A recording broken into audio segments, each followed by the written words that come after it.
समुद्र मंथन हिंदू धर्म की सबसे रोचक कथाओं में से एक कथा है। इसका विस्तृत वर्णन विष्णु पुराण में दिया गया है। समुद्र मंथन क्यों करना पड़ा और ये कहाँ पर हुआ, इसके बारे में आज हम इस वीडियो में जानेंगे। ज्ञान विस्तार चैनल में आपका स्वागत है। इससे पहले अगर आपने चैनल को सब्सक्राइब नहीं किया है तो कर लीजिए, नोटिफिकेशन बेल को भी ऑन कर लीजिए। महर्षि दुर्वासा ने इंद्रदेव के अभिमान के कारण उन्हें श्राप दिया, जिससे तीनों लोक श्रीहीन हो गए, अर्थात वहाँ से सारा ऐश्वर्य, धन, सब कुछ समाप्त हो गया। जब असुरों को इसका पता चला तो उन्होंने स्वर्गलोक पर आक्रमण कर दिया और वहाँ अपना आधिपत्य जमा लिया।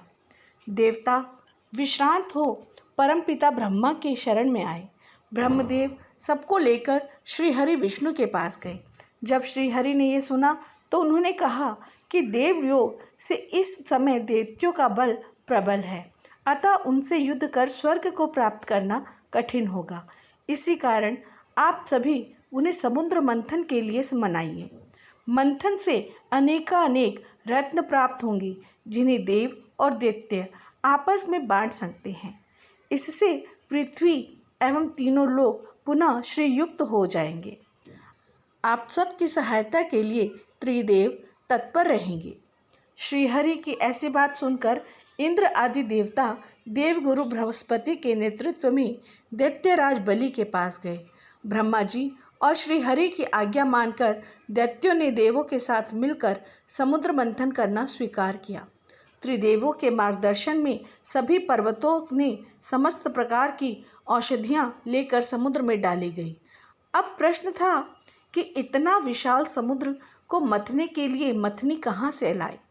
तब ब्रह्मा जी के सुझाव पर सब पर्वतराज मंदराचल के पास पहुँचे ताकि उन्हें मथनी बनाया जा सके। मंदराचल को जब इस कार्य का पता चला तो उन्होंने सहज अपनी स्वीकृति दे दी, किंतु समस्या थी कि उन्हें वहाँ से समुद्र तक कैसे ले जाया जाए। देव और दैत्य दोनों इस महान पर्वत को उठाने में असमर्थ रहे। तब सबने श्रीहरि से सहायता मांगी। इस पर श्रीहरि विष्णु ने तत्काल ही उस पर्वत को उखाड़ दिया और उसे गरुड़ की पीठ पर रखकर समुद्र के समीप लाए। वहाँ उन्होंने उस पर्वत को समुद्र में डाल दिया, किंतु समुद्र में जाते ही वो पर्वत डूबने लगा। ऐसे में मंथन कैसे हो। तब पुनः श्रीहरि ने उनकी सहायता की और दूसरे दशावतार अर्थात कच्छप रूप में वे प्रकट हुए। उस कच्छप के पीठ का विस्तार 1,00,000 योजन था। उन्होंने समुद्र के तल पर जाकर उन्हें अपनी पीठ पर स्थापित किया। अब प्रश्न उठा कि इतने बड़े पर्वत को मथने के लिए नेति अर्थात रस्सी कहाँ से लाए।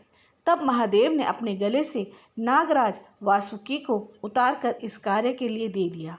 मंथन के संघर्ष से वासुकी को कष्ट ना हो, इसलिए महादेव ने उन्हें गहन निद्रा का वरदान दिया। तब वासुकी को नेति बनाकर उस मंदराचल पर्वत पर लपेटा गया।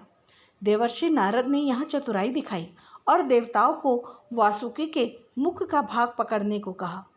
ये देखकर दैत्यों ने सोचा कि मुख पकड़ने में अवश्य ही कोई लाभ है, इसीलिए उन्होंने हठ किया कि दैत्य ही वासुकी के मुख की ओर रहेंगे।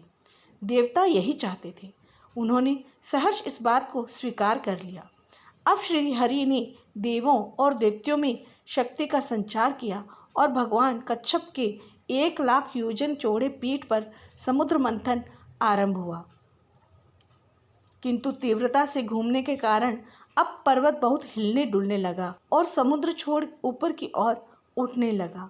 तब परमपिता ब्रह्मा स्वयं उस पर्वत के शिखर पर बैठ गए ताकि संतुलन बना रहे। तब कहीं जाकर समुद्र मंथन सुचारू रूप से चल पाया। जब मंथन आरंभ हुआ तब दैत्यों को पता चला कि वासुकी का मुख पकड़कर उन्होंने गलती कर दी है। घर्षण के कारण वासुकी के मुख से घोर ताप निकलने लगा, जिससे दैत्यों का शरीर जलकर काला पड़ने लगा। उधर वही ताप वासुकी की पूंछ पकड़े देवताओं पर वर्षा कर उन्हें सुख पहुंचाने लगा, किंतु अब किया भी क्या जा सकता था। दैत्यों ने गलती मानने के स्थान पर उस कष्ट को सहना ही उचित समझा। मंथन जोर शोर से चलने लगा। सब प्रतीक्षा कर रहे थे कि समुद्र से पहला रत्न कौन सा निकलता है। तभी पहले रत्न के रूप में समुद्र से घोर हलाहल निकला। कई स्थानों पर इसे कालकूट भी कहा गया है। उस घोर गरल कालकूट से सारी सृष्टि नष्ट होने लगी। तब सभी ने एक स्वर में महादेव को पुकारा। अपने भक्तों का कष्ट देखकर महादेव ने उस हलाहल को पी लिया, किंतु माता पार्वती के आग्रह पर उन्होंने उस विष को अपने कंठ में ही स्थित कर लिया, जिससे उनका कंठ नीला पड़ गया।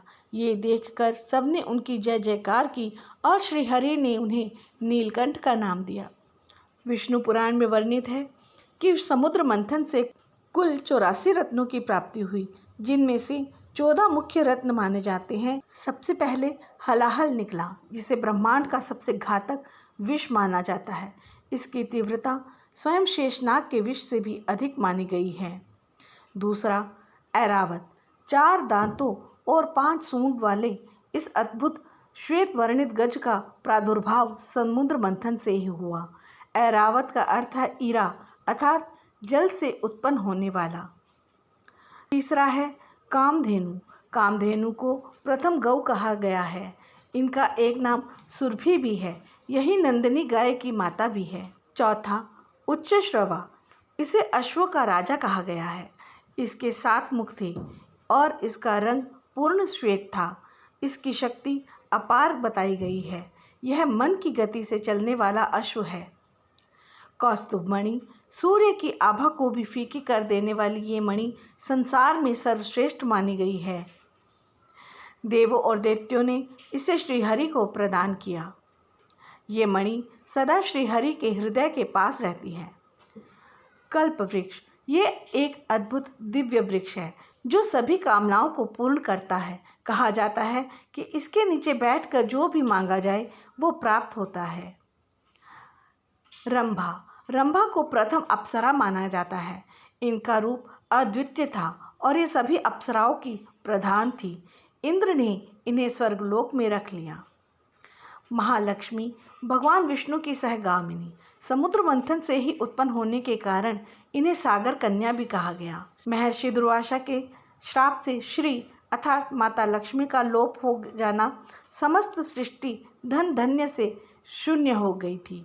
समुद्र मंथन से उत्पन्न होने पर देव और दैत्य इनकी सुंदरता पर मुग्ध हो गए, किंतु तब ब्रह्मा जी ने सबको इनकी वास्तविकता से अवगत कराया। बाद में माता लक्ष्मी ने श्रीहरि को अपने पति के रूप में चुना और पुनः बैकुंठ लौट गई। वारुणी, समुद्र मंथन की कथा के अनुसार ये एक देवी थी जिन्होंने वरुण को अपने पति के रूप में चुना। चंद्रमा, ब्रह्मा जी के अंश और महर्षि अत्रि और माता अनुसुईया के पुत्र चंद्र को भी रत्न के रूप में मान्यता प्राप्त है। समुद्र मंथन से निकलने के पश्चात इनकी गिनती देवताओं में हुई और महादेव ने इन्हें अपने शीश पर धारण किया। श्रांग, इसे महादेव के पिनाक के साथ संसार का सर्वश्रेष्ठ धनुष माना जाता है। ऐसी मान्यता है कि यहीं से धनुर्वेद का प्रादुर्भाव हुआ।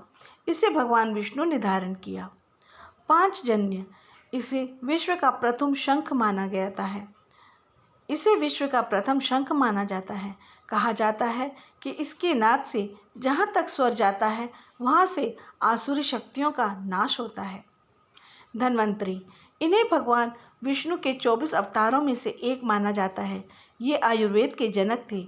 नारायण की भांति ये भी चतुर्भुज हैं और अपने हाथों में शंख, चक्र, औषधि और अमृत धारण करते हैं। अमृत, अमृत एक ऐसा पेय है जो अमरता प्रदान करता है, अर्थात इसे पीने वाला कभी नहीं मरता। साथ ही ये प्राणी को रोग और बुढ़ापे से भी बचाता है। आज की ये कथा आपको कैसी लगी? यह जानकारी जानकर आप कैसा महसूस करते हैं? कमेंट बॉक्स में अवश्य बताएं।